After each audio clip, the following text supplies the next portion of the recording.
Þú ert að hlusta á Mjólkurhúsið. Samtöl á milli verka. Í þættinum í dag er Davíð Kristinsson. Við lögðum land undir fót og hittum hann á Seyðisfirði. Við ætlum að ræða við hann ævintýri hans í Danmörku þegar hann vann þar í næturlífinu, samanburðum þegar hann kom aftur heim til Íslands og hvernig hann endaði á Seyðisfirði. Heill og sæll, Davíð minn. Góðan daginn. Takk fyrir að taka á móti okkur inn á Seyðisfirði. Já, áast ánægja að fá fólk á Seyðisfjörð. Það sjálfsög og ekki verið að taka mjólkurhúsið með okkur. Bara betra, bara betra. Herðu, ég langar að byrja að spyrja þig. Ef einhver að kominga í fyrsta skipti á Seyðisfjörð, hvernig myndið þú lýsa staðnum og hvers konar staður er Seyðisfjörður? Seyðisfjörður er ofboðslega lítið samfélag með ótrúlega stóra orku og hugmyndir og tekur vel á móti fólki, tekur vel á móti hlutum og eiginlega því einkennilegri sem eru því auðveldar að koma með þá. Óbúslega fallegt bæjarstæði. Ég vil segja það allir að þessi fallegasta bæjarstæði sé þeirra, en ég held að þetta sé allavega hjá flestum í topp 5. Þetta er óbúslega fallegu staður og gríðarleg orka hérna. Já, maður hefur náttúrulega heyrt söguna með var ekki Bjólfurinn? Bæjarfjallið. Jú, hann vakir hérna yfir okkur með sína galla og sína plúsa, en það eru sumir segja, nú veit ég ekki hvort sé rétt eða satt, en það er allavega ekki lygi, að það er orka í Bjólfinum. Það er einhver myndu þannig í berginu sem að gefur einhvers konar orku sem að er ótrúlega merkileg, ótrúlega mikilvæg fyrir okkur, ef við kunnum að taka á móti henni. Algjörlega. Nei, ég skal taka undir þetta með þér. Ég er náttúrulega búin að vera síðastliðin 10-11 ár með aðra löppina á Seyðisfirði og á þess að gera lítur öðrum byggðarlögum á svæðinu. Seyðisfjörður er einstakur. Eða þess að maður sér mjög slæmri ensku one of a kind. Já, það er eitthvað hérna sem er öðruvísi en mörgum stöðum. Þetta er náttúrulega í grunninn fiskiþorp, þó sé ekki fiskur lengur, en þá er þetta fiskiþorp sem að þróast yfir í griðastaf fyrir listrænt fólk og skapandi fólk. Og það sem er svo fallegt að það tekir svo vel á móti því.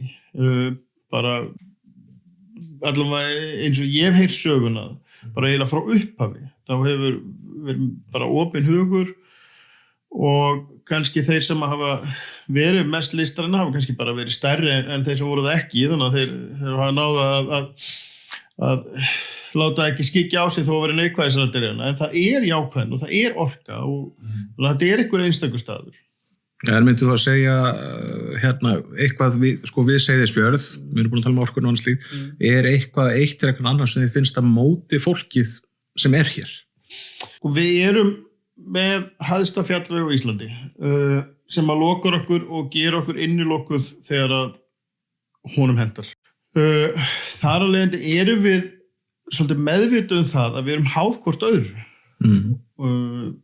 í góðu og slæmu.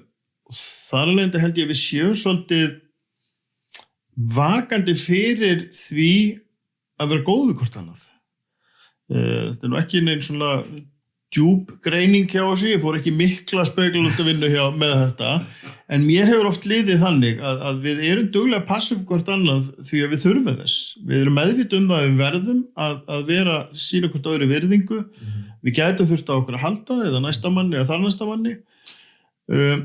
Þannig það er kannski, já ég held að það sé svolítið skilgreiningin hjá mér, einhverju leyti.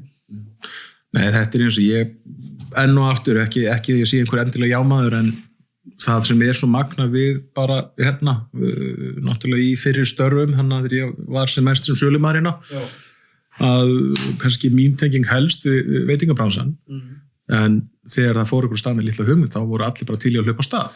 Já. Og hvort sem það var að sumri eða vetri. Já, það er rosa auðvelt að fá hugmyndir, alveg saman hver ert staddur og það eru mun fleiri hugmyndir en nokkuð eru framkvæmdar. En hérna er svo algengt að aðrir ýta þér úr vör.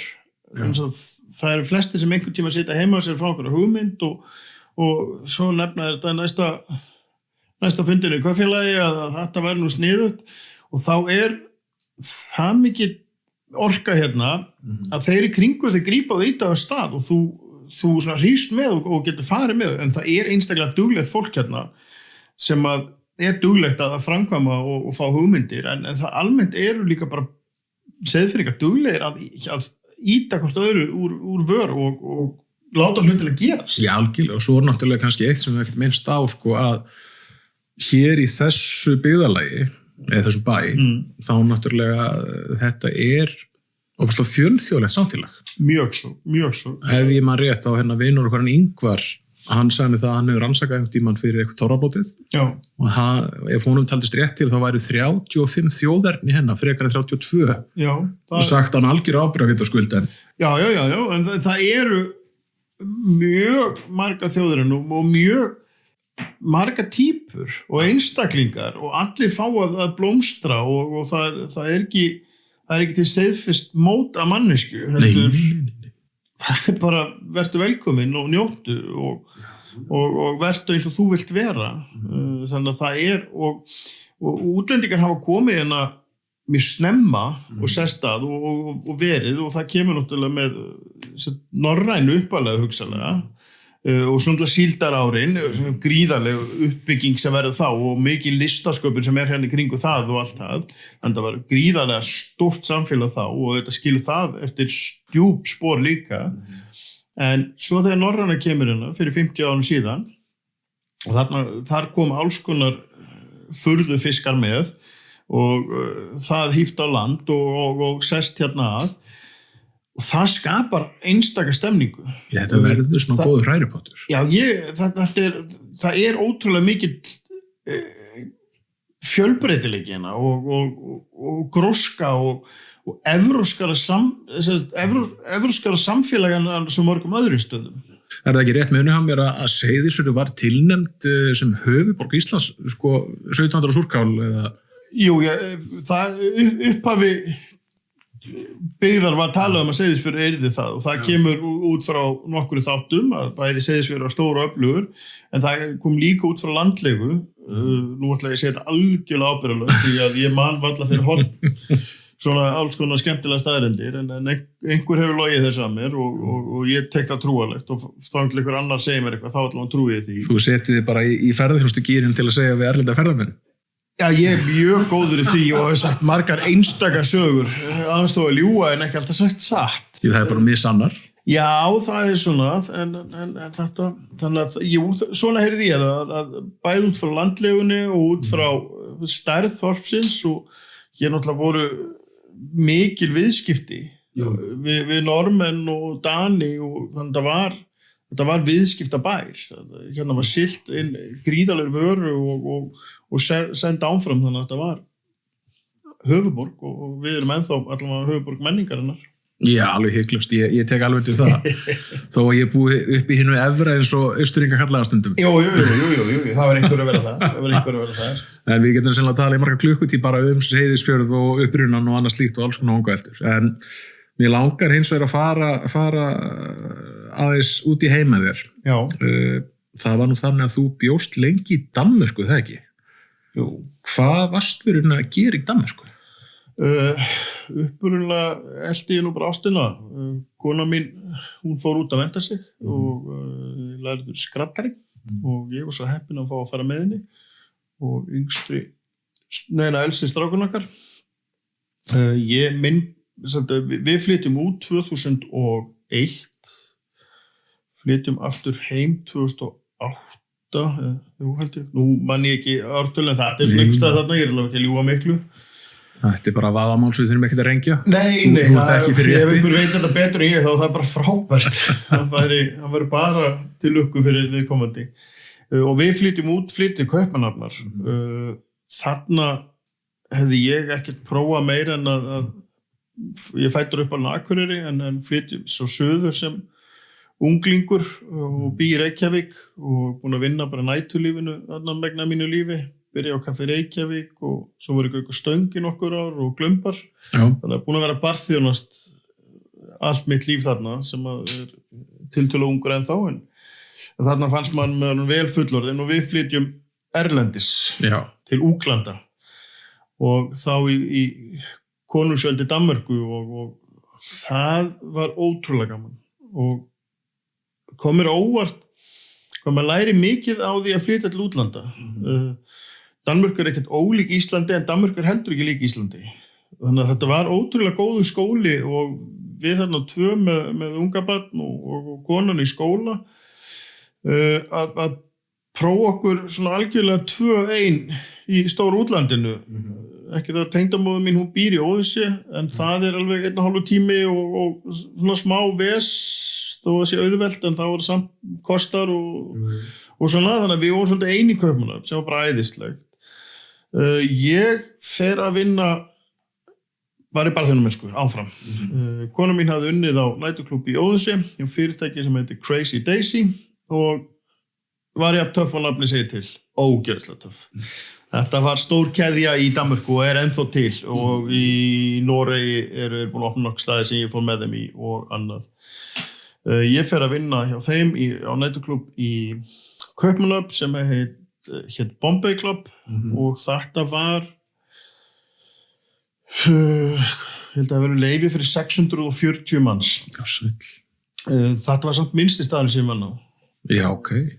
Með þetta sko, með þessa tölu, það engin staði bara í okkar fjórðungis leyfi svona marga, ég held að stæðsti staðinu tekið 500. Já, við áttum þetta var skemmtilegt hús og skemmtilegu staður og þarna skólaðist ég óbærslega mikið til. Ég vinn á Bombay í 1,5 ár, byrjaði bara sem barþjónn, eftir 3 kvöld þá ég orðin yfirbarþjónn á þeim bar sem ég var á, þetta voru 4 barir í húsinu. Ég var á stóra hringbarnum og svo eftir 2 mánuð þá ég vaktstjóri sem það heitir. Og það var mjög skemmtilegt. Þetta voru 18 barþjónar, 6 í salnum að þjóna og svo glæsabörnin og aðrir. Og þarna kynntist ég svona skemmtanalíf með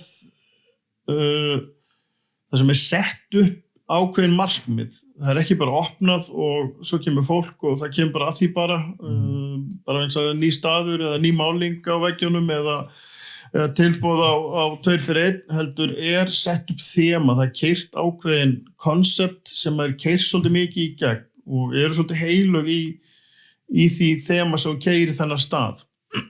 Já, sem var það bara þvert bara fyrir staðinn sjálfan. Já.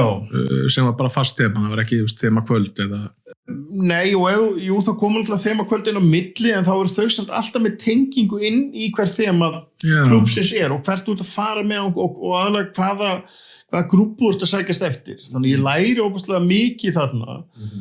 Þarna í 1,5 ár, hefur maður rétt og svo 2 af eigendunum af þessu klúbb opnum svo annan klúbb út á Austurbrú sem heitir Park sem ennþá starfandi í dag húsið.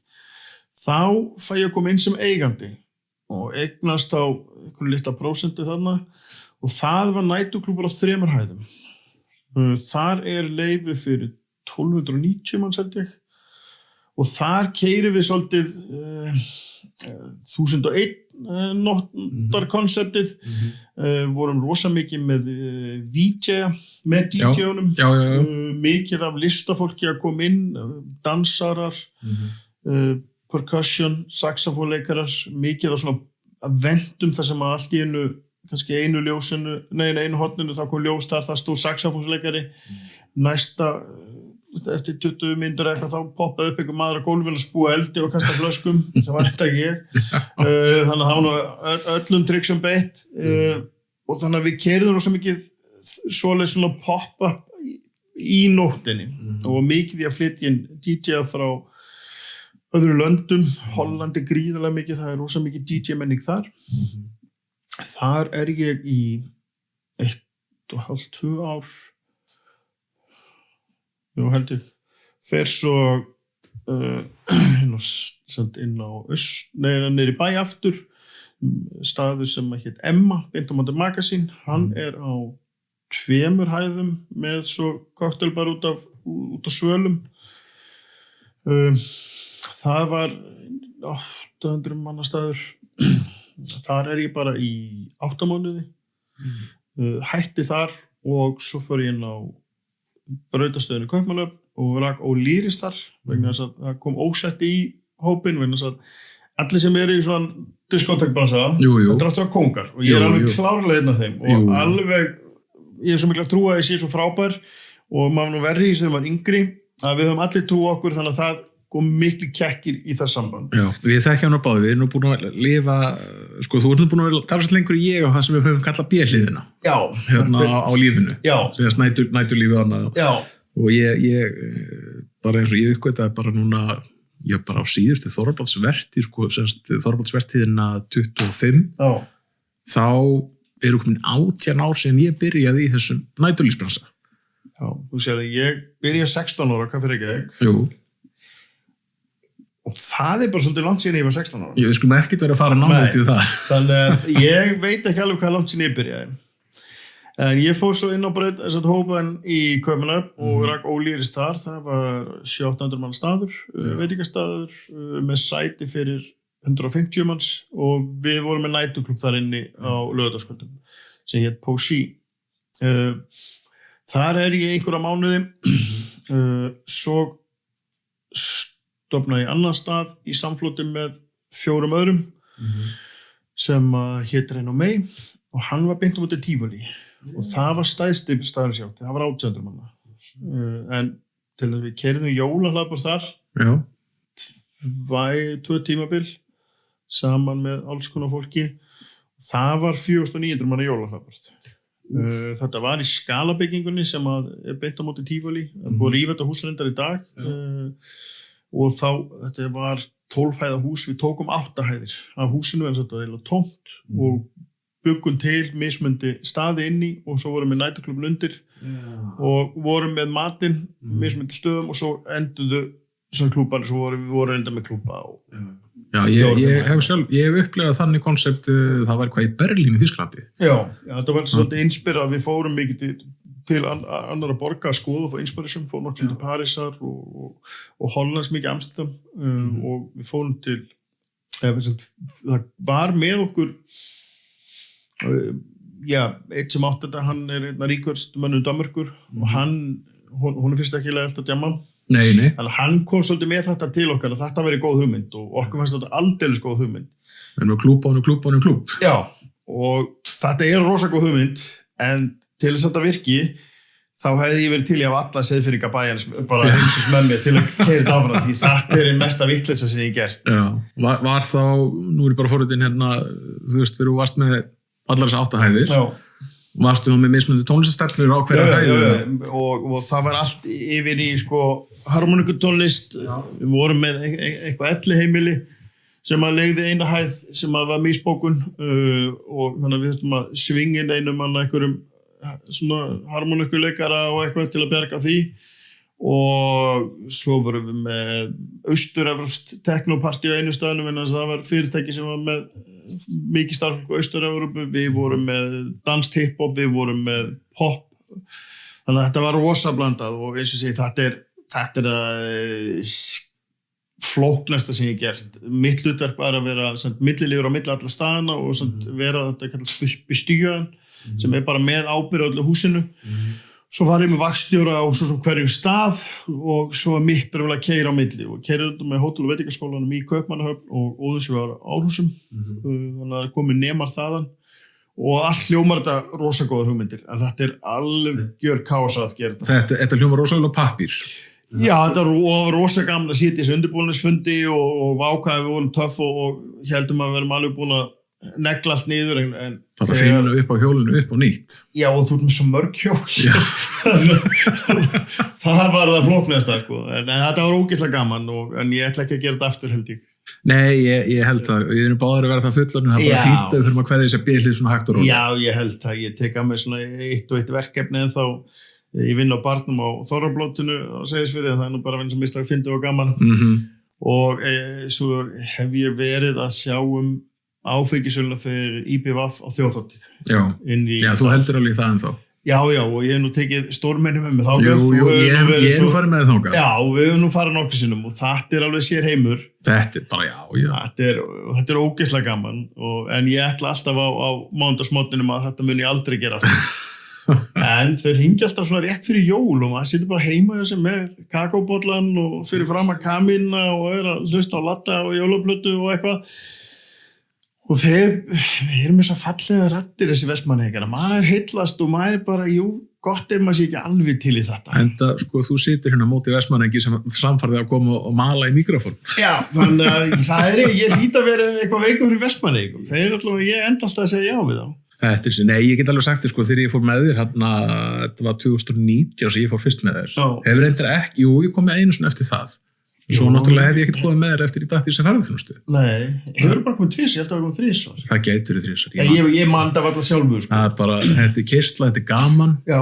Þetta er svona eins og eitt gott fyllir í, maður fær sér ekki glas en þetta er allt í móðu. Já, þetta er svolítið móða og þú veist ekkert hvað gerist föstudag, laugardag eða sunnudag. Þetta er bara eitt kvöld, þannig séð. Nema reynda núna eftir þjóðhátíð, ég skal alveg kynna það, ég man vel eftir föstudagskvöldinu, það var öðru sem flest föstudagskvöld á þjóðhátíð, það var þegar stóra tjaldið sprakk, það held að ég glemdi því seint og illa. Nei, ég held að það glemist, ég sendi þér ekki skilaboði allan, ég hugsaði mikið tíðin þetta kvöld til ég sá fréttinar. Þetta var flókið kvöld. Það var náttúrulega óveðrið hann eigum yfir þessa þjóðhátíð fyrir hlutan. Já, föstudagur var bara, veðurspáin var ekkert spes en það var búið Vestmannaeyingar voru búin að standa sig gríðarlega vel og þekkja það að fá vont veður á sig og það var búið að staka niður alveg ótrúlega vel og allt saman bundið og þannig sé átt að ekki geta gerst en við höfum nú séð það og Seyðfirðingar þekkja það nú kannski betur en margur annar að náttúran ræður, við ráðum engu. Við erum peðiliðin á náttúrun sko, við erum það báðu tveir. Ef náttúran tekur ákvörðun um að rjúka á stað þá ráðum við ekki við það. En við erum hann út í Danmörku, svo spólum okkur aðeins tilbaka og það er ótrúlega gaman, mjög spennandi. Læri helling á því að vera úti, læri til dæmis dönsku sem kom nú öllum óvart í að er nú engin námsmaður og vanlæs og illalæs og gjörsamlega óskrifandi. Dönskukennar minn í 8. bekk sagði við mig ég þyrfti aldrei að mæta í dönsku, ég myndi aldrei læra þetta. Það var bara, og ég mætti aldrei í dönsku tíma 8, 9, 10 bekk. Hún sagði bara þú þarft ekki að mæta. Ég mér aldrei og það bara var mín trú. Svo þegar erum mann í Danmörku og þá kemst ég að því að mér fannst rosa erfitt að vera út undan í öllu samtölum. Ég get fengið upplýsingar og ég get gefið upplýsingar en ég var ekki inn í neinu. Nei. Og það er allt öðruvísi að tala á ensku með einhverjum hópum sem við vorum bara alltaf með dönum og þau að tala eitthvað svo ef einhver gætt sagt mér eitthvað eða frætt mér eitthvað en ég var alltaf inn í neinu. Og það var svo leiðilegt, þannig að ég fór nú að hlusta og þá gæti svona allavega verið inn í samtalinu þó ég var ekki með í því allavega og ég laði mig mikið fram við það að ná að hlusta á dönsku og mikið gegn tónlist, þannig að ég er óbúrslega gaman tónlist. Svo gerist það bara svona frekar rólega að ég get jafnvel orðið bara talað nokkur orð og gert mér svona, ég gæti allavega gefið skilaboð á dönsku. Og svo einn af eigendum sem átti næturklubben, hann var mjög lélegur í ensku sem er nú reyndar ekki algengt í Danmörku en hann var einstaklega lélegur í ensku þannig að við sammælum svo það að ég fari í engatíma í dönsku og það ekki að mér fannst ég hafa lært beint af kennarann þannig séð, hann fór mikið í málfræðikennslu og það var ekki, fannst mér nú ekki gaman ekki frekar en námið í grunnskóla hjá mér en hann fékk mig samt til þess að æfa svona talæfingar og það var eitthvað sem hendaði mér vegna þess að hann lét mig bara syngja með lögum ég bara með headphone og svo ég bara syngja með músíkinni ég þurfti ekki að skilja hvað ég var að syngja til að byrja með en bara æfa munnin í að segja þessu stórskrýtnu orð og setja kartöflin í hálsinn. Já, þetta er ekki einhverju kartöfli í hálsinn, þetta er eitthvað miklu vangefnir það. Þetta er bara stórskrýtið, það er svona að reyna að ná þannig að þú hljómaðir og hann lét mig taka það upp og ég get nú alveg sett að strax að ég er nú algjörlega laus við það að syngja en ég get hljómað þarna með dönskunni og mér fannst það auðveldar en að syngja íslensku vegna þá heyrði ég vel ekki hvað ég lélegur að syngja heldur bara, þá get ég kennt orðunum hvað að vera skrýtin. Þannig að ég lærði dönsku þann úti.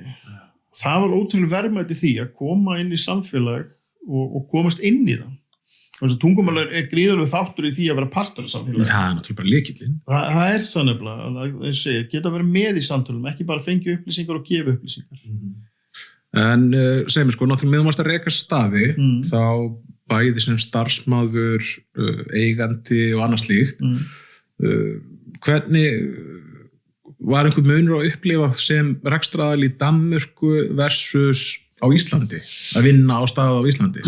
Já, sko, ég sem aðstöðumar í húsi, ég þarf að hafa réttindi, ég þarf að taka vissi réttindi og ég þurft að sitja þarna 3 vikna námskeið eða bara skóla til þess að fá réttindi til að stjórna svona stóru húsi.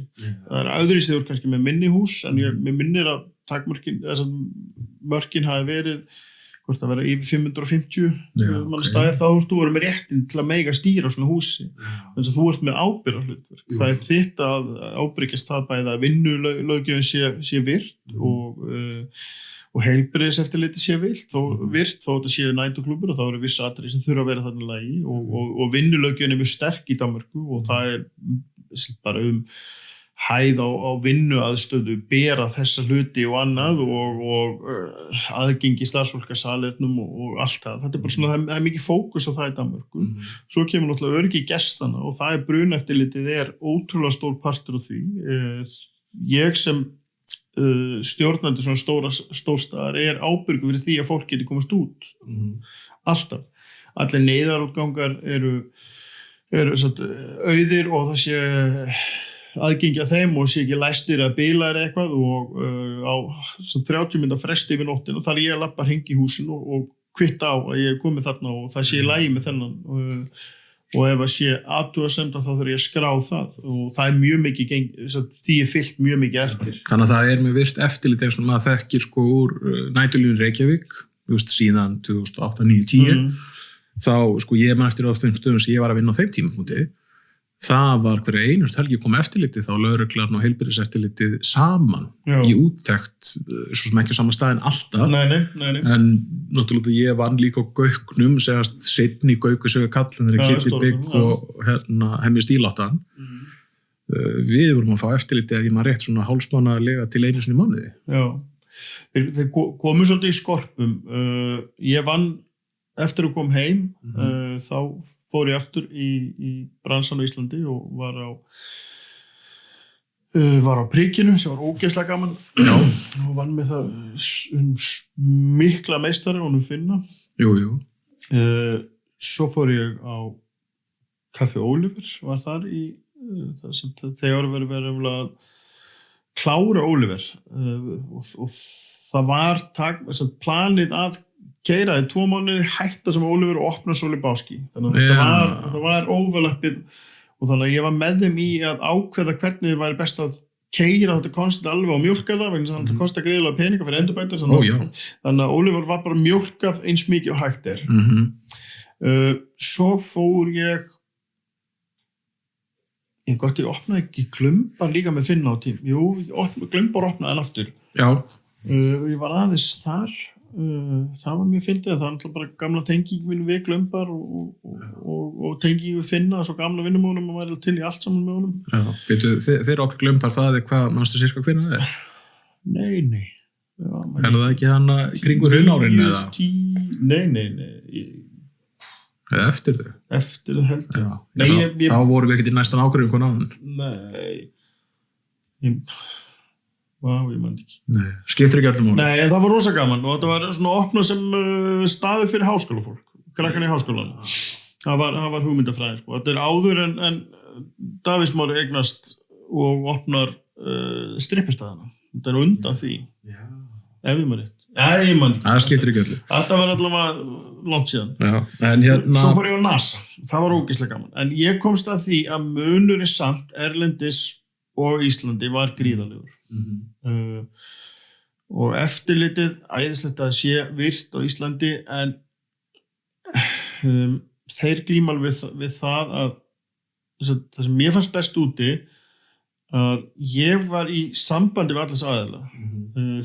Það var bara vist fólk sem voru vaktstjórar það hlutur úti sem heitir bevillingspólitíð eða sem heitir þýða sem leyfislögreglan eða eitthvað svoleiðis.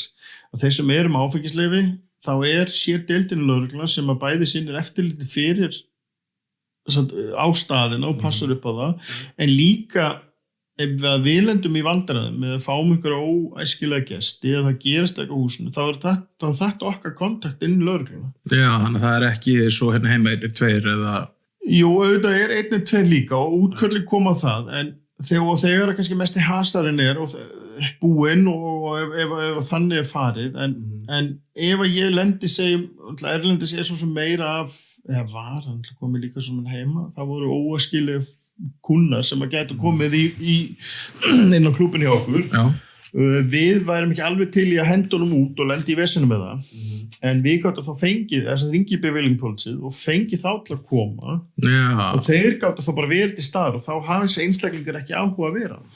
Í raun og verið, ok, þannig að ég skilja rétt, þá var þessi leyfislögregla, hún var svona fyrir forgang 3 útköll. Já, hún var okkar kontakt ef við þurftum aðstóð, en þeir voru líka, ef að lögreglan var með eitthvað út í okkur, þá voru þeir í sambandi við okkur, þannig að þetta var svona bara okkar samskipti fóru svo mikið gegnum þarna og maður gæti verið kallar að funda mánudegi, herru klúbun hjá ykkur svona þessar einstaklingur inni og það sem úti að þú getur fengið viðskiptavinnur hjá þér, einstaklingur getur fengið bann inn á svæði 1 og hann bannar inn á klúbba á svæði 1 þannig að hann gerði eitthvað af sér þá má hann ekki koma inn hjá mér.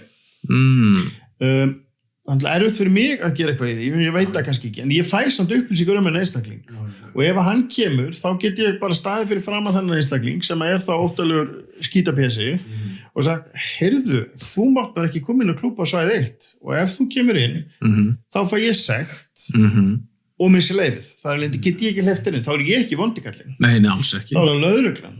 Og ef þeir samt segja já, nei, þá fara samt inn, þá get ég bara þá kemur lögreglan og fjarlæði þá. Þannig að þetta líka svona óbærslega þægilt fyrir okkur að losna við að fá einhverja einstaklingar sem að við óskum ekki þannig, og það slatta einstaklingum alltaf í banni. Og það bara fólk sem kann ekki hafa sér í nautlífinu eða að selja eitulíf eða rauðarti eitthvað. Nei, hvernig var það þá framfylgið? Var það bara myndir eða eitthvað svona? Við fengum bara lista. Bara Hollywood þema, sko? Já, við fengum bara lista. Þessi einstaklingur á banni á svæði 1. Við fáum ekki að vita hverju, hvað gerst. Það bara dagsetning og þessi einstaklingur. Og leyfislögreglan, bevillingspólitíð, hún kemur reglulega og lappar húsin og þeir mæta bara flest kvöldin, það bara þeirra vaktir bara þannig, það 51. laugardag þegar nætli verð, þá koma þeir og þeir koma upp á skrifstofu með að drekka kaffi og ég þekki þá bara. Já. Þannig að og þeir fara yfir og getur búin að gera skýrsluna, það voru passandi svo kemur brunneftirlit líka stundum og þá yfirlt með þeim, þannig að þetta var bara óbúslega mikið samgangur og bara þægilegt og svona, þannig að var mikið og ég beint númer í þá og þeir í mig, þannig að þetta var þetta fannst mér þægilegt og meðan ef gerist eitthvað í Íslandi þá hringdur 112 og það kom einhver og bara lögregluþjónn og það kannski þægilega en svo veist það ekkert meira sem að það ekkert tengst það er bara einhvern nýtt í burt en ég fekk svo rapport frá mánudaginn herðin að það var hér svona hjá þér það búið okkar hálfu eitthvað fyrir ykkar hálfu þannig að það var bara að fara yfir og svona hlutinu betur klára en þetta á við stóru stöðina Já, einhverjum stóru stöðina Já, þeir ekki að fara inn á geirapöpp í Víðóru og segja, herru, hvað segir þú? Það væri of mikið vinna en þessi stóru staði sem með leyfi fyrir vissmarga að þeir þurfa að eiga verið undir þessu og ég þarf að fá samþykki og ég þarf að skila reglulega inn sakavottorði sem þeir ándla aðgang aðsósum en sama eins og þeir með taka mig í lyfjatekk alltaf og áfengistekk og það mjög ströng löggjöf við því, þú mátt ekki drekka eða taka eitthvað þú ert að vinna eins og með ábyrgð, örgisábyrgð þessu fólki. Já, vitaskuld sem ætti nú bara að vera almenn skynsemi sjálfur sér, sko? Já, það nú fyllt þessum bransa, þetta ekki skynsamasti bransan. Nei, en ég tengi samt alveg við þú nefnir sko þessi samskipti við þá yfirvöld, lögreglu, brunavarnir, þarfnigötunum, bara eins og sko bara þau verkefni sem við höfum báðir unni saman í og eða sem ég hef bara verið hérna sérstaklega á Austurlandi til að mynda hafa nú hérna síðustu jól var nú ball í Valaskjól og Ég man alltaf tilfinninguna þegar lögreglum kom sko á skemmtistan í Reykjavík fyrir óþarlega mörgum árum þá fór allur staðurinn í baklás en svo eins og þeir komið hérna fyrir austanátt lítið samfélag þekkja allir alla lögreglan kemur inn á staðinn þú veist, ég þá sem yfirvörður kem og tek stöðuna með þeim og heilsa þeim og þetta vola mjúkt og gott og við laumumst á bak og fáum kaffibolla og Já, það flott í þessu og það svo mikilvægt. Og þetta náttúrulega kannski svona stærsti munurinn, mér finnst ásvöld að heyra í hinum stóra heimi sem Danmörku að þetta sé líka tækla svona með stóru staðana. En þú ert svo sem eiginlega, ef við kannski gefum að summera þetta upp með Danmörk áður og höldum áfram, hvað svona helsta sem við lært í þeim heimi sem þú hefði viljað heimfara hérna eða bara þú hefði lært brjóta persónulega? Mér læri kannski bara sjálfa sig og að maður geti eða bjargað flestu og haft gaman að því. Ég veit ekki, ég held að ég get endilega súmað eitthvað og það var ógeðslega gaman að vera í Danmörku og leið ógeðslega vel og Danmörk yndislegur staður og Elsi strákun okkar býr það núna og finnst æðislegt að fara þann út og vera hann einhvern tíma sko. Einhvern eitt hlutur, ég lærði að þá hverjans í kringu næturlífið aðeins að þetta væri fyrirtæki og fyrirtæki leggur þú upp með markmið og áætlanir og þú ætlar einhvern stað út frá einhverju ekki bara opna til að opna og vonast eitthvað koma og það heimfærði ég svolítið hérna saman með þessu yndislega fólki sem að ég var svo heppinn að fá að koma og vera með hérna eiga fyrirtæki á Seyðisfirði. Þannig að kannski það að reyna að klára hugsanirnar áður og framkvæma með þér og svona hafa einhvers konar markmið, einhvers konar takmörk. Já, ekki gera þetta bara með kæruleysi og... Nei, ekki bara að því bara, eða bara að þetta reddast, þó að það sé alveg stór partur að því vera Íslendingur og allt það og það er mjög jákvætt líka að vinna svolítið þannig, einhverju leiti að ná að blanda þessu saman en leggja á stað með einhver takmörk og áætlanir og ástæðu, akkur heldur að vilja stefna þannig, svo mátt alveg breyta og stefna eitthvað annað en svona vera búin að spá í því akkur eftir að fara ánga. Já, þá hérna eins og svo komið eftir heim. Já. Þú talar áðan að sagðir áðan að þið komið aftur heim 2008. Já, það 9. Hérna endið strax Seyðisfirði eða? Nei, við förum Voga Vatnsleysu, kaupum húsi að mömmu, hún flyttur til Kanari, það farið 2 sinnum á til útlanda, til Svíþjóð og Hollands, en þetta flyttur maður til Kanari, ekki verið að leið. Fyrir sólina? Fyrir sólina, þannig að við kaupum húsi hennar í Voga Vatnsleysu og það var svona líka til þess að slaka aðeins á og minnka vinnuna vegna þess að það er gríðalegt álag að eiga næturklúbba og bara gríðalegt álag að eiga fyrirtæki. Jú. Þetta skiptir engu máli hvort sé prjónabúð eða mjólkubúð eða veit ekki stæðar, þetta er bara ógeðslega mikið vinna að eiga eitthvað. Þannig að við förum þangað og það var skemmtilegu tími og voginni voru bara og tekur þá rauninni finna tímabili við eða? Já, þá fer ég svona ég ætlaði náttúrulega algjörlega að hætti í Barbasan bara það myndi aldrei koma nált þessu aftur en það mér tókst ekki að hlýða því þannig að ég endi einhvern veginn aftur þannig inn á þessum óreglu stöðum og seinasti staður sem ég á í Reykjavík var NASA. Já, með Ingu þá eða? Já. Og bara ógeðslega gaman. NASA þetta var náttúrulega bara brilljant rekstur hjá henni. Já, hún svo ógeðslega dugleg, ótrúlega duglegu vert og skemmtilegt að vera í kringum NASA og plúsið við NASA var líka og hendaði mér ógeðslega vel á þeim tíma að það voru engin kunnar sem áttu NASA. Þetta voru þetta mismöndi kvöld eftir kvöld, en það kom bara 9 og 9 hljómsveit og það kom 9 kunnar með. Þannig að það var engin fasta kunnar sem átti húsið. Nei. Sem að vill oft verða á stöðum var alltaf með sömu kúnuna og þeir með sömu vandræðin eða sömu hamingjuna eða sömu sálarsöguna en þarna var alltaf nýtt og nýtt kvöld og nýtt uppaf og ég gaman að tónlist þannig að það var ógeðslega ég var þess heiður aðnjótandi í nokkur skipti, ég hef aldrei sagt ég hef unnið á NASA. Nei. Það var náttúrulega þarna á þessum 2007-8 tíma þá einhvern veginn enda ég slagtói með hérna Frikka, Friðrik Thorlacius og því teknogengi og maður blikkar yfir á gauknir og NASA sjá hann ljósin. Já. Kynnist henni Ingu út frá því kvöldi. Já. Og svo náttúrulega hefur maður heyrt viðtöl og annað slíkt við hennar, hvernig raunveruleikin var. Já. Og ástæðan fyrir fenaða sinni þetta sko vegna þess að var á hvað síðast ári, 25 eða árið þar 24. Þá fer ég á árshátíð. Já. Segjast í nýja NASA-salinn. Já. Og ég skal viðkynna það að þó að salinn var aðeins öðruvísi, það voru svo marga minningar sem kveiknuðu. Já. Ég er ekki komið í salinn. Bara ef ekki átt leið mín hefur ekki legið þangað.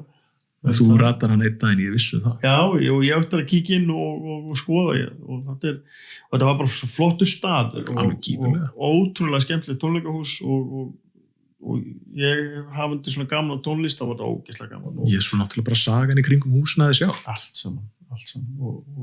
Og því var gert góð skil og passað upp á salinn og ég hef sjaldan unnið á stað sem var jafn mikið passað upp á.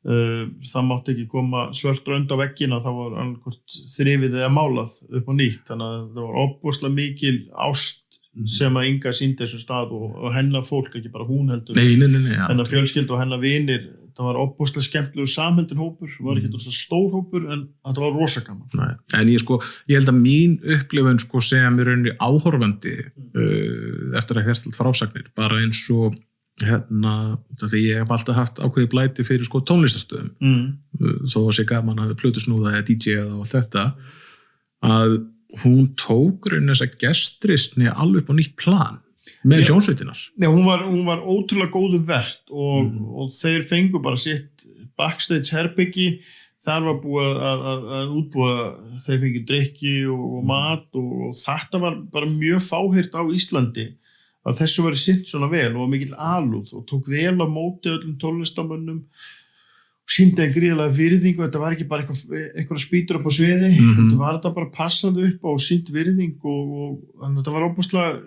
það var mjög gaman að vinna hana, ótrúlega gaman. Algjörlega. Þannig En hvað er þá sirka lengi það sem þú ert nú góð með ártölun hingað til? Ég er hrikalega góð í ártölum. Ef einhver þarf að spyrja einhvern ártöl, bara heyri í mér. Sama með nöfn af fólki, bara þá er ég gríðarlega góð. Við erum saman í liði þar, alveg allan daginn. Við komum á Seyðisfjörð áramótin 2010-11. Já, þannig að þetta er svona 1-2 ár fyrir sunnan. Já, 2-3 og hver er tenging yfir Seyðisfjörð? Er konaði hérðan eða? Nei, bróðurinn er hérðan, Dýri Jónsson. Já.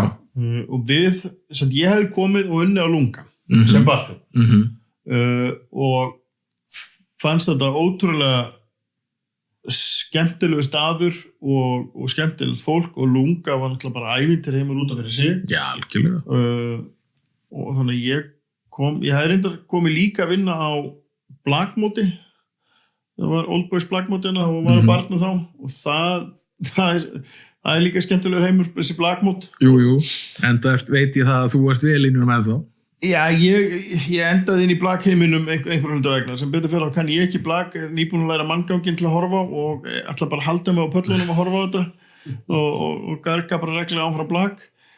En það var ástæð fyrir að við komum hérna var út frá að vinna á Lunga og Dýri Máur að hann átti ásamt góðum vinnu sínum og einn af mínum betri vinnum í dag, Claes Poulsen og hans frú, að þau áttu hóteli saman Hótel Aldan Hótel Alduna, og Skaffett Bistro og Claes og Guðrún vilja selja sinn hlut. Okkur býðst það að kaupa þeirra hlut og okkur finnst það nú bara svo aldeilis frábær hugmynd. Það er svolítið. Hvernig okkur datt í hug það væri frábær hugmynd get ég bara ekki sagt. Ég bara man það ekki, en okkur fannst það báðum bara frekar góð hugmynd sem er alveg einkennilegt að hafa samt svo litla tengingu að bara koma inn að vinna á Lunga sem er svona svipað eins og alltaf dæma Vestmannaeyjar á þjóðhátíð. Þetta er einhvers konar heimur inn í öðru samfélagi sem að þannig ég gerði mig líka reyn fyrir að Seyðisfjörður var ekki Lunga þannig að okkur fannst þetta æðisleg hugmynd að fá að vera partur af hótelöldinni og við komum þarna 2011 og fáum að vera partur á hótelinu sem eigendur og stjórnendur og það ótrúlega ferðaleg að fá að vera partur af þessari sögu. Hugmyndafræðin bak við Hótel Ölduna uppalega að endurbyggja gamlu húsin, fá líf í gamlu húsin og það hérna 3 konur hér í bæ, Seyðisfirði, sem enn og aftur sýna bara hvað öflugt fólk hérna, sem að vilja endurlífga húsin og fá lífið og nota þau, að þau séu ekki að deyja og sé passað upp á þessar spýtur sem þessi hús voru talin þá á mörgum. Já. Þetta nú bara eins og með sögun og svo við hlaupum einu í annað. Ég hef náttúrulega á sumrin þegar maður að keyra með ferðamenn og annars líkt. Þetta sem maður fer hérna nú stólum við heitir hérna hinum með fjörðin, Vestalseyri. Já. Að sjá gömlu húsin þar sem voru notuð í slökkviliðsæfingar hérna sínum tíma vegna þess að þetta var bara rusl. Þetta var bara rusl og ég meina sýslumannshúsið hérna, þetta húsið að Seyðisfirði, þau kemur inn í bæinn, það átti að brenna það. Það voru bara menn sem hlupu út og stöfduðu þá slökkviliðsæfingu. Þetta stórglæslegt hús í dag. En svona var þetta og það kannski bara skiljalegt. Fólk sá ekki verðmæti í þessu og það gríðarlega vinna að halda þessu húsu við. Og á pappír hann ekki eins virði. Þú þarft að hafa einhvers konar bara píningakvöt að leggja í þetta ferðalag. En náttúrulega fyrir þá sem hafa svo sem ekki komið hingað, Hótel Aldan, hún byggð þannig upp að það eitt hús sem hefur nú komið fram í Hollywoodmynd sem hvað móttakan og veitingastæðurinn. Já. Og svo eru önnur hús sem gistingin sjálf fyrir fram í. Hvað það aftur? Það eru 3 hús. Það eru 3 önnur hús. Já, og þetta eru hús alveg frá 1889 ef maður rétt að elsta. Já. En aftur einstaklega góðri ártölum, þannig að ef þetta sé rangt hjá mér, þá það bara rangt hjá mér. En það allavega gamalt. Og svo, þetta móttakan sem að Hótel Aldan, þegar þú kemur inn í bæinn, þá sérðu móttakan og þar eru við með 2 veitingastæði. Svo það gamli bankinn og svo það gamli skólinn, svo Hótel Snæfell. Þar eru við með gistingu. Og Hótel Snæfell og gamli bankinn gamli bankinn var uppræðanlega hótel, Hótel Seyðisfjörður, breytt svo í bankan, lengi vel var bankinn, Landsbanki þar. Og Snæfell búið að vera hótel bara síðan á síldra árunum. Já. Og svo gamli skólinn eru 2 íbúðir sem að vera. Ég nefnilega maður, það svo sem ekki leyndarváli við erum voru þekkjast alveg heilengi. Já. Ég man þess, þegar þú sagði mig fyrst frá ævintýrunum í Danmörku, yfir góðan kaffibólla, eins og oft áður. Jú, það var að vera kaffi. Þá mér alltaf minnistast þú sagði mig frá því þegar þið komið hingað og bara stoltir sem fylltist af þegar þið tóku við og þú varst byrjar í þessu verkefni. Já. Og þegar mamma kom að skoða og það var meira stoltir yfir öldunni og þessari sjálfspíningakvöt heldur sem rosa fínu klúbbum út í Danmörku. Já. Og það að eiga næturklubb sem ungu maður fannst manni ótrúlega töff og ég var með í þeim alveg frá upphafi, frá því að við finnum húsnæði, ákveðum koncept sem við ætlum að keyra í gegnum, ákveðum grúppuna sem við ætlum að reyna að fá inn, ákveðum litina, sófana, kristalgrónar, hvar barinn á að vera. Þannig ég var með alveg frá byrjun og maður nú ekki lítið mottina sjálfum sér þannig, réttskriðin 20, millum 20 og 30 og maður náttúrulega óendalega töff á þessum árum. Og sína mömmu sinni þetta og vinum og annað, maður var mjög montin að þessu, að hafa náð þessu. Svo man ég eftir að þegar mamma kom hingað á Seyðisfjörð og ég að sýna henni að Hótel Ölduna, þetta mjög gömul hús og sem að ég kom ekkert nálægt í að hanna, ég kom ekkert nálægt í að búa til, ég kom ekkert nálægt í að gera þetta svona æðislegt sem það Ég fikk bara lykil og svo bara láta þetta ganga. Já, treystið þú þér í að opna hérna á morgnana og loka kvöldin og láta þetta virka. og fá að vera partur af þessari ótrúlega fallegu sögu og ást þessa fólks á þessu verkefni að þau skulle treysta mér fyrir að vera partur af því var ómetanlegt og það ég var ótrúlega stoltur að fá að vera þetta litla peð í þessu stór skák sem það var að búa til Hótel Ölduna og venda húsin og að koma með veitingastað af þessu kalibri inn á Seyðisfjörð upprunalega nú bara hér sögur frá fólki og dýra og ríkja fyrir undir konuna bara hvernig það var í upphafi að þegar þau voru að tala það til dæmis að þau ætla að selja kaffi búið til svona flipdrykki, kaffi latte og cappuccino og eitthvað svona að fólkið svona einhver í bænum spurði bara akkur á ég að kaupa kaffi ykkur, ég get farið bara yfir í kjörbúðan og fengi gefis kaffi það bara pumpukaffi þar eða farið í bankan og lagt inn og fengi gefis kaffi akkur ætla að selja mig kaffi en þau höfðu svo mjög tröll að trúa þessu og er svo metnaðfull og ástin á verkefninu hefur alltaf verið til staðar og til þess að vera í veitingabransanum á Íslandi þá þarf að hafa óendalega mikla ást á verkefninu. Já, alveg gífilega og svo náttúrulega sko þegar við tölum ekkert bara endilega Seyðisfjörð bara bara landsbyggðina í ferðaþjónustu það er ekki fyrr en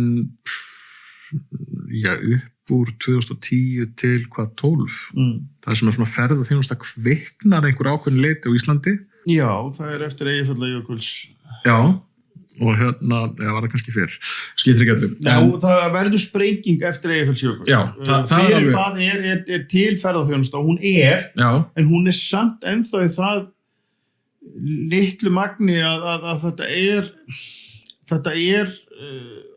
svona þetta fyrirtæki þetta eru samt þetta er svona það verður gríðarlega munur þarna á Ástíðasveiflurnar hafa verið miklu og við finnum náttúrulega enn fyrir því hér allan fyrir á Austurlandi í dag en tímabili hefur lengst alveg til mun Já, núna er þetta orðnir nokkri mánuðir áður fyrir voru nokkra vikur Já Þannig að það er kannski munurinn sem er við en til þess að alltaf verið þessari grein það voru að hafa óbúslega mikið úttald, óbúslega mikið vilja og óendalega ást á verkefninu.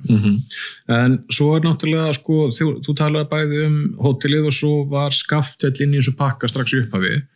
Já, eftir ég kem, þá er Skaftfell inn í. Það var inn í upphafi, fór svo aftur út. Skaftfell er náttúrulega listamiðstöð hérna á Seyðisfirði.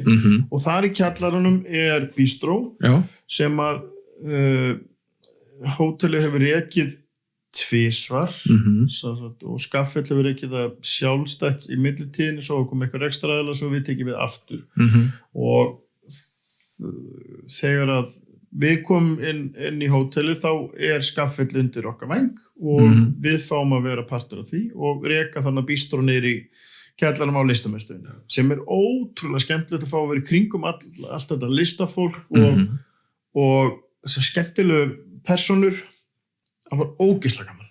Náttúrulega sko sagan þetta líka með kjallarann, eins og þú talar sem ég hef nú alla tíð talað sem jarðhæðina. En hérna, sko, það er tvennt sem ég nokkar aðeins að snerta á þar, það er sko, það er sagan með þetta vinnur, með þetta rými, það er náttúrulega, hann þú kannski hjálp mér, hann Róð. Já, Björn, heitinn. Björn Róð. Björn Róð, já. Róð, já, ekki Róð. Þannig að eitthvað saga mín hvað ég góði sögur hana. Já, ég heitir útlest, það er töff eitthvað, við getum alveg verið það. Þetta var náttúrulega vinnustofan hans á einhverjum tímapunkti, eða ekki? Nei, sko, nú þekki ég sögun ekki heldur nógu vel. Nei. En Dieter pabbi Björns, hann var með vinnustofu út í... Dieter? Já, Dieter Róð. Já. Hann var með vinnustofu á 3 stöðum í heiminum, út í Sviss og hérna á Seyðisfirði og svo einhverjum töfstað sem ég náttúrulega mann ekki. Það sjálfsög ekki. Basel held ég ekki. Eða hvort það sé. Ég er ekki, ég myndi aldrei selja mig eða markaðsetta sem sagfræðingur, þess að ég spólaði allt saman í hausnum á mér. En hann allavega var mikið hér, sem Dieter, og er partur af þessari uppaspylgju af þessu listamannaflóði sem varð hér og er klárlega mikill X-faktor í uppbyggingu orkunar hérna Seyðisfirði. Skaffell listamiðstöð verður til og Björn sonur hans Díters, Björn dó svo hérna 2. janúar, þannig að minning hans lifir ennþá með Skaffelli, að hann og synir hans og fleiri kringu það eru partur af Skaffells listamiðstöðinni og niður í kjallaranum búið til bístró sem tileinka Díter og hann sett upp eins og vinnustofan hans.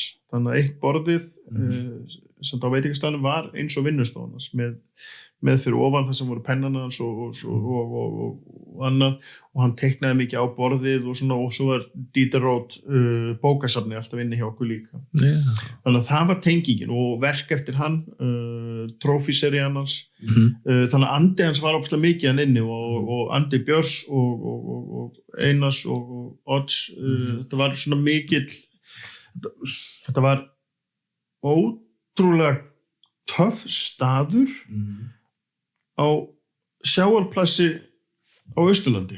Já, þetta var eins og labbinn á mest hipp og cool stað í New York. Já. Manhattan og þú bara shit hvað þetta töff staður. Nema hann var í kjallaranum á Seyðisfirði og fyrirverandi hosteli fyrir norska sjómenn. En náttúrulega eins og við veitum, Seyðisfirði náttúrulega nafni alheimsins. Já, það var svo merkilegt að hann passaði svo vel að það og orkan í kringum hann og þetta var svo skemmtilegt hús. Þannig að það held ég að ég sé ekki að ljúga miklu en alveg örugglega einhverju og þannig verður bístróð til og við fáum að vera, ég fæ að reka það á vegum hótelsins þarna í nokkuð mörg ár og það var ótrúlega gaman. Við opnum þannig líka þá alla daga allt árið. Já, það var heilsársrekstur hann á bístrónu. Já, fyrst þegar 2011 þá það bara helgar. Við breytum því svo opnum held ég páskana í apríl og eftir það lokuðum við ekki eftir. Þetta vorum opin allt árið. Já. Og það var rosa skemmtilegt vegna þess að við vorum með pítsur og lítinn svona bístróseðil og mikið bakað, kökum og áhöllustu. Og fólk var svo duglegt að koma. Þetta á veturnar. Sumar og vetur mjög ólíkir hlutir í þessum brasa. Þetta bara sikur hluturinn. Þetta bara þeir ólíkir heimar. Veturnar fannst mér óbúslega skemmtilegir.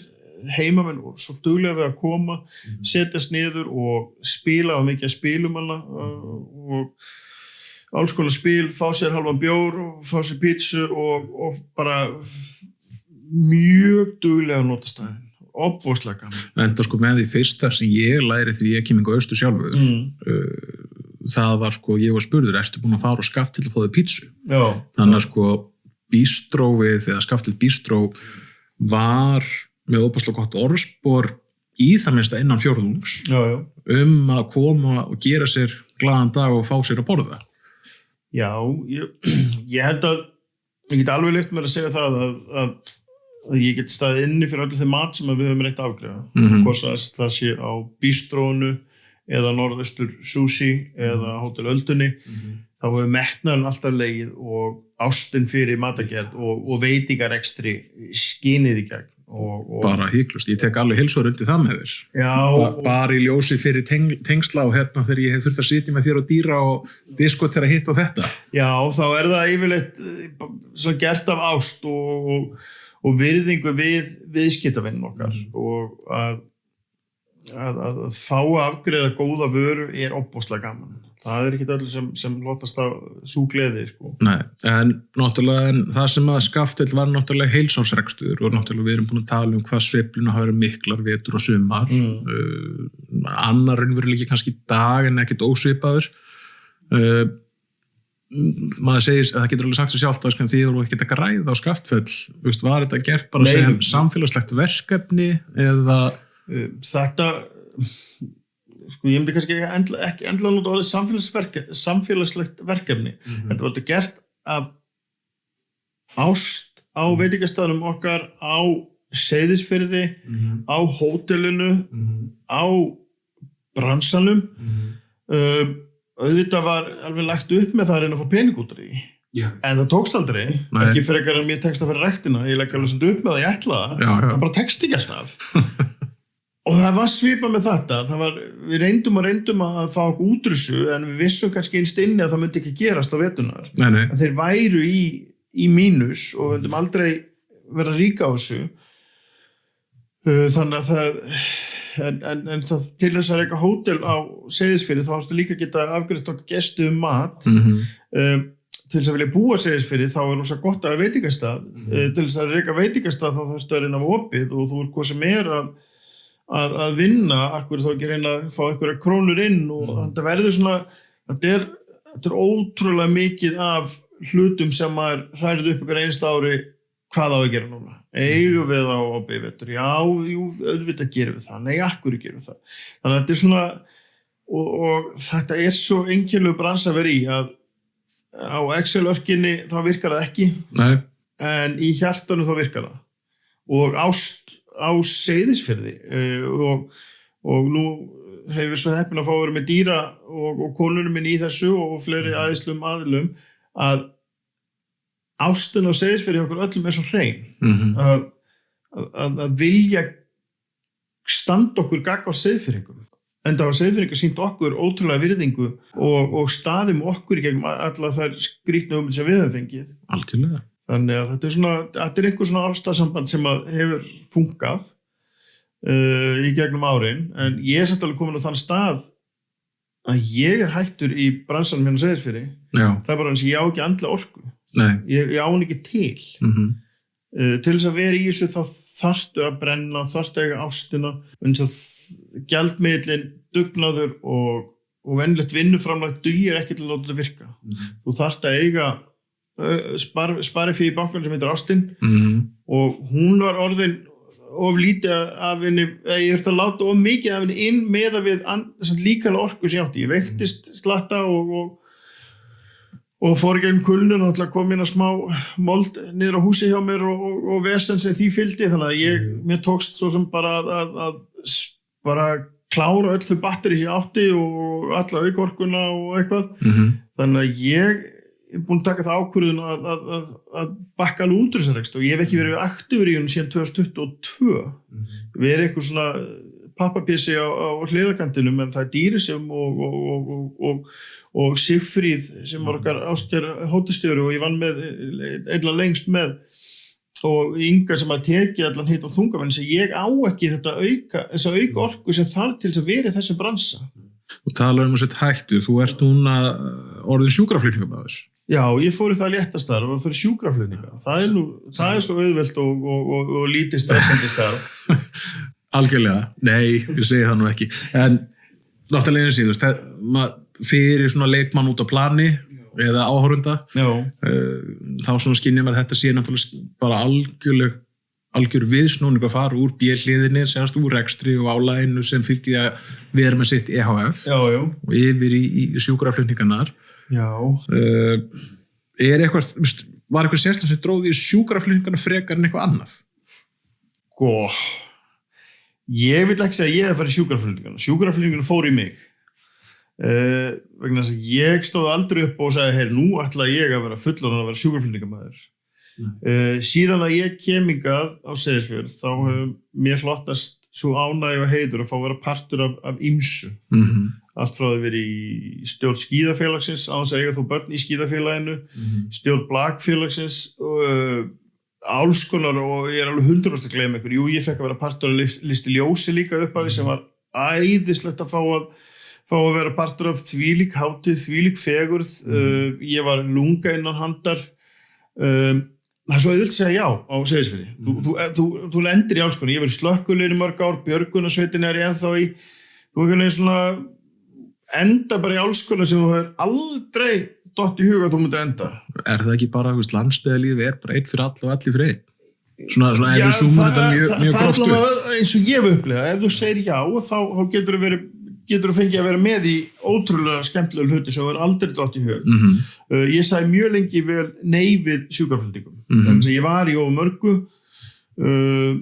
það var samt hjakkast í mér að ég væri nú alveg örugglega maðurinn í þetta og ég hélt nú alls ekki. Það var nú, ég hefði ekki þangað að gera, ég hefði enga menntun til að sinna þessu en svo kom upp veikindi í hópnum og það vantaði eina helgi og ég segi já við því sem að enda með því að ég var sjálfboðaliði í sjúkraflutningum hérna í nokkur ár. Þannig að sjúkraflutningar voru sjálfboðastarfina. Já, var það þá björgunarsáefni eða? Já, þetta voru svona sem gæti kallast vettvangsliðar án þess að vera algjörlega undir þeim hatti en sett í gegnum HSA þeir ráða björgunarsveitina í þetta og borga fyrir það og björgunarsveitin sér svo að manna þetta með einhverju vissum hópi inn á björgunarsveitinar. Ágætis format að einhverju leyti, allavega mjög gott fyrir HSA, ekki alveg gott fyrir björgunarsveitina, það nú meiri pólitík en ég reyna að fara út í. Við skulum ekkert fara að dífa puta á þangað. Nei, en allavega það, mér hlotnast á heiður að fá að vera með í þessu eftir að ég loksins sagði já. Svo verður þetta bara mikið. Þetta verður mörg útköll, þetta verður meira og meira að gera, eykst gríðarlega ferðamannafjöldin hér og fólksfjöldin á sumrin hérna getur verið gríðarlegur. Þetta var orðið bara mikið sem sjálfboðastarf og það farið í það að reyna að búa til starf, að rekstrarstjórinn hérna á Seyðisfirði ásamt góða fólki bara segir að þetta verður að vera launvinna. Og ég leggst á Sigurrósinu með því að reyna að keyra það í gang og ég fer í mikla kulnun bæði út frá vinnunni, hefur farið gegnum COVID náttúrulega með 3 veitingastaði og hótel, það er mjög lélegt kombo. Þetta var mjög krefendi tími. Mjög einkennilegur. Svo ekki sem meira sagt. Já, og onni það kom svo örskrifunar hérna sem var mjög flókið. Við persónulega lendum í því að missa húsi okkar í ár í endurbyggingu, þar sem það skemmtist mikið og byggjum það upp aftur. Þannig að þetta var mjög krefjandi tími og þannig að ég einhvern veginn stendan algjörum krossgötum búin að tapa þessu aukaorku til þess að fara inn í veitingabransan aftur og hótelið einhvern veginn var ekki rétti með hann í það verkefni og þarna svolítið krossgötum og ég leggst á sveifur og svona að þetta verði starf og fer í sjúkraflutningsskólann. Sem ég sinnt sjúkraflutningum en það sem þetta vettvangslega þá þurfti ekki heldur vera bara með skyndinhjálpnur og svona en eftir að sjúkraflutningaskólan þá náttúrulega bara komið réttindi og það er enginn sem gerir í dag á þess að hafa réttindi, þetta er bara annar heimur þó að sín ekki langt síðan og það er fyrsta skil sem ég fyrir skóla síðan að ég er bara klára fyrsta ári í framhaldsskóla sko, þannig að ég er engin námsmaður, alveg störri lesblindur og talnavildur og hljóðvildur og allt það dæmi sko, þannig að ég kem með mikið óöryggi og skóla vanlíðan og skólaforðun og hafði enga trú að ég myndi ná þessu bara hafði enga trú að þessu og ætlaði í skólan svo ég gæti sett nei við þessu það var pínur svona bara þetta er eitthvað sem ég mun ekki ráða við og þá get ég bara kúpla mútið þess að ég segi nei svo bara gengum mér ágætlega í skólanum opbóðslega gott fólk sem barðist fyrir því að fengja fyrir skólan vegna þess að ég þurfti að fá undan þá en ég var ekki með nógu mikið einingum í framhaldsskóla og lífsinsskóli telur ekki neitt inn í skólakerfinu. Nei, því miður. Alveg sama hver reynsla þín og ég hef búin að sinna sér nokkur ár en starfsfólk innan HSA fyllti bara út bréf og skrifaði til skólans að það myndi vera hagur sjúkraflutning og segist fyrir að ég fengi að koma inn með þá reynslu og það sem ég hef sýnt útköllum og slökkviliðin og annað að það væri klárlega þess virði að ég myndi fá að fara í skólan. Það myndi ekkert gerast annað, ég myndi falla. Nei.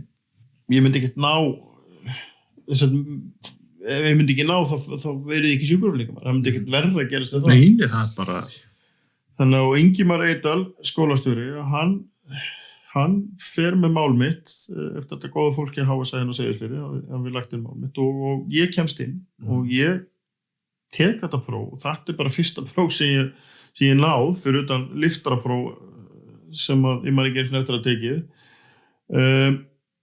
og þá einhvern veginn svona áttaði mig á því bara þetta er bara svolítið áhugavert og sjúkraflutningarnar það þjónustugjörin. Já. Ég bara að afgreiða fólk, ég bara að reyna að veita eins að besta þjónustu í heimi á sem erfiðist og leiðilegstu tímu þeirra. Og mér skilst að ég sé vist ekkert rosa lélegur í mannlegum samskiptum, þannig að þetta hentaði mér óbúslega vel og að vera bæði í svona stressandi aðstæðum að það henta mér ekkert illa og að vinna með fólki henta mér ekkert óbúslega illa, þannig að þetta er bara, ég lendi þannig inn, þetta var ekki að ég var með einhverja stóra draumur og sjúkraflutningamaður og keyra babúbíl. Nei, bara eitt leiður á öðru og... Já, einhvern veginn á ég þessa flíspeysu og ég þarf að sinnin og ég bara, hvernig akkur lendi ég hér?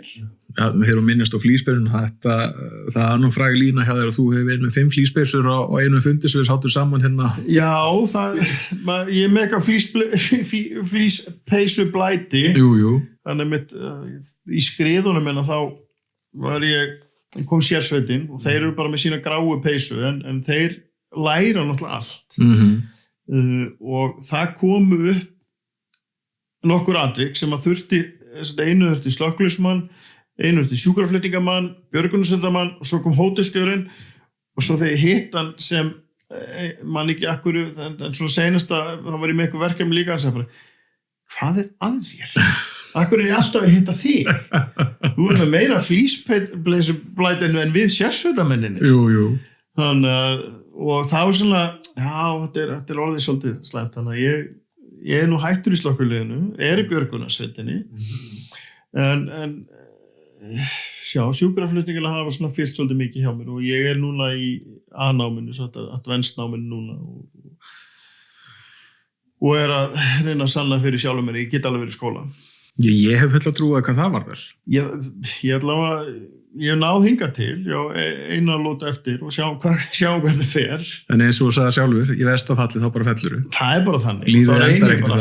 Þá reyni ég bara aftur. Nákvæmlega. Og ég komst að þegar yngri sonur minn, og ástæðan fyrir ég hafði líka trúað því ég gæti þetta, var að hann og ég er mjög lesblindur, en hann lesblindar en ég sinnum 5.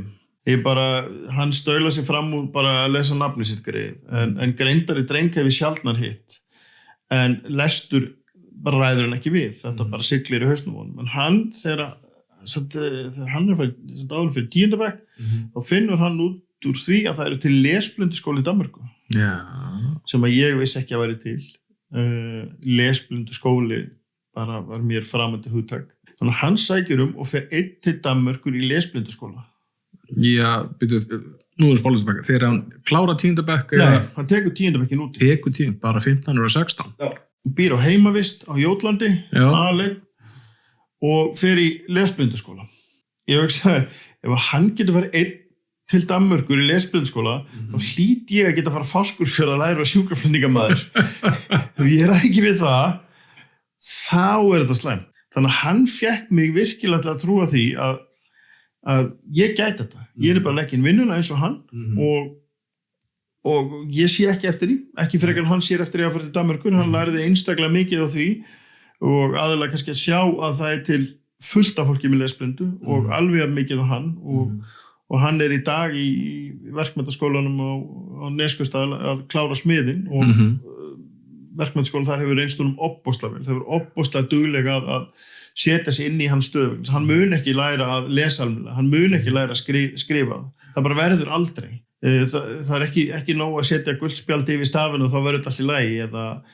Það virkar ekki þannig og hann líka með greindan vinsluminnisbrest sem að ég búin að sjálfgreina sjálfa mig með það og þarna kemur til dæmis skortuna minn og nöfn og ártöl.